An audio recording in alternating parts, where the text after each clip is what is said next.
दोपहर को 2 बजे लड़की अपने घर से भागे भागे आशी घर जाती है, लेकिन लड़की के पीछे पीछे माँ बाप भी होते हैं। नमस्कार दोस्तों, मैं संकेत सिंह आपका स्वागत करता हूँ संकेत स्टोरी में और आशा करता हूँ स्वस्थ होंगे, अच्छे होंगे।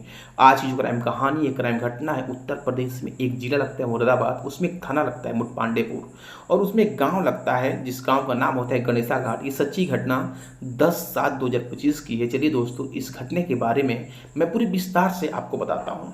गणेशा घाट में एक परिवार रहता है जिसका नाम होता है श्रीपाल, और जो श्रीपाल की उम्र होती है उसकी उम्र होती है 25 साल। जो श्रीपाल का पिता होते हैं उनका नाम होता है राजू कपूर।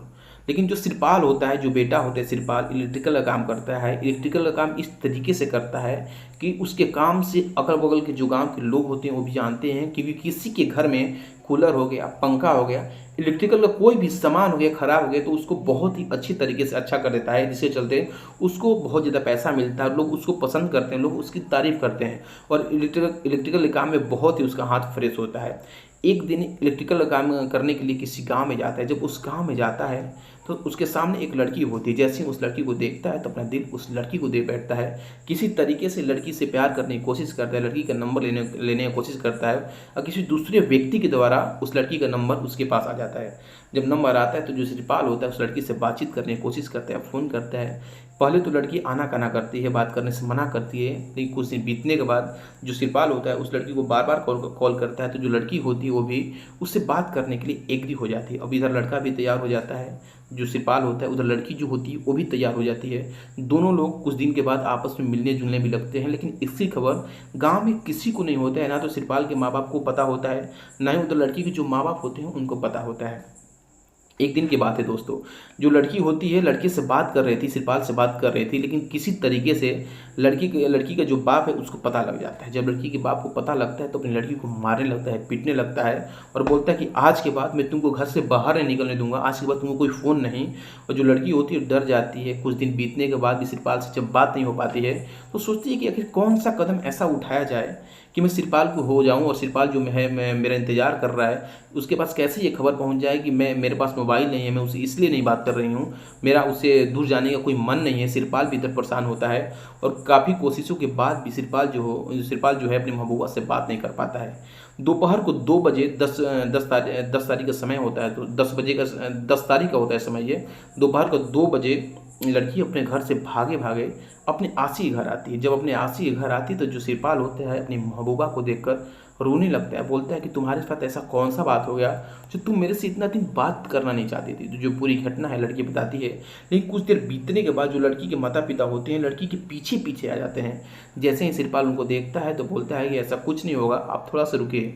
लेकिन वैसे ही जो श्रीपाल के पिता होते हैं उनको खबर लगता है कि उनके घर कोई लड़की आई है और जो लड़की है श्रीपाल की महबूबा है। तो फ़ौरन सारा काम धाम छोड़कर अपने घर पहुंचे, देखते हैं कि वहाँ पे बहुत सारे लोग भी एकत्रित हो गए हैं। तो जो श्रीपाल होते हैं उसके पिता उससे बात करते हैं पहले और बोलते हैं कि लड़की कौन है। तो बताता है श्रीपाल कि मैं इससे प्यार करता हूँ और मैं इससे शादी करना चाहता हूँ। जिसके चलते जो श्रीपाल के पिता होते हैं राजू कपूर सुनते हैं तो गुस्से से आग बबूल हो जाते हैं। बोलते हैं ऐसा तुम सपने में भी मत सोचना, मैं तुम्हारा शादी इस लड़की से करूँगा, ऐसा तुम सोच कैसे सकते हो। जिसके बाद जो श्रीपाल होता है चुप हो जाता है अपने पिता के सामने। और जो राजू कपूर उसके पिता होते हैं, लड़की के जो बाप होता है, वो भी बोलता है कि अगर ये दोनों लोग शादी करना चाहते हैं तो शादी कर दीजिए, दोनों लोग खुश रहेंगे। मेरी बेटी जो है कितने दिन से खाना नहीं खा रही है और ये चैन से सो भी नहीं रही है। इसमें श्रीपाल की भी मंजिल है कि ये शादी कर लेगा तो दोनों लोग खुश रहेंगे आपस में। लेकिन जो राजू कपूर होते बोलते हैं कि आप मेरे घर से जाइए, मैं इसके साथ शादी कभी नहीं करूंगा। जो मेरा बेटा है इस लड़की से शादी नहीं करेगा, मैं अपने बेटे की शादी कहीं और फिक्स करूंगा, धूमधाम से शादी करूंगा। लोग इस लड़की के बारे में अगर मेरी बहू बनेगी तो लोग क्या सोचेंगे और मैं कहाँ मुँह दिखाने के लायक रहूँगा।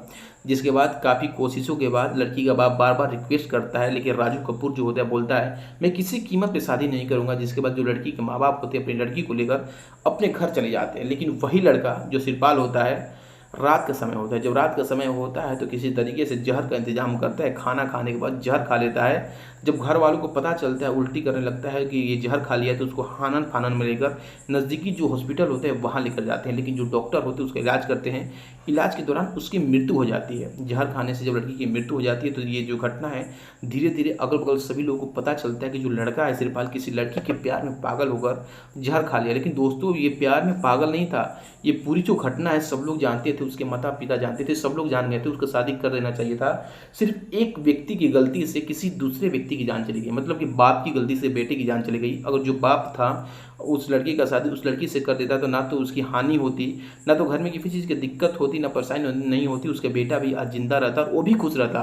मतलब दूसरे को आंसू को रोकने का आप प्रयास नहीं कर सकते हैं तो खुद का आंसू आपको कैसे रोक सकता है। तो जो सिरपाल होता है उस इस दुनिया को अलविदा कह देता है, लेकिन जो उसकी महबूबा होती है रो रो कर उसका बुरा हाल हो जाता है। ये घटना 10 तारीख है दोस्तों, 10/7/2025 की है। ये पूरी कहानी पूरी घटना बनाने का मतलब आपकी भावनाओं को ठेस पहुंचाना नहीं, आपको आहत करना नहीं दोस्तों, बल्कि आपको जागरूक करना मेरा काम है। अगर इस कहानी से किसी को ठेस पहुंच रहा है तो उससे हाथ जोड़ के माफी मांगता हूं दोस्तों, और इसी के साथ नमस्कार।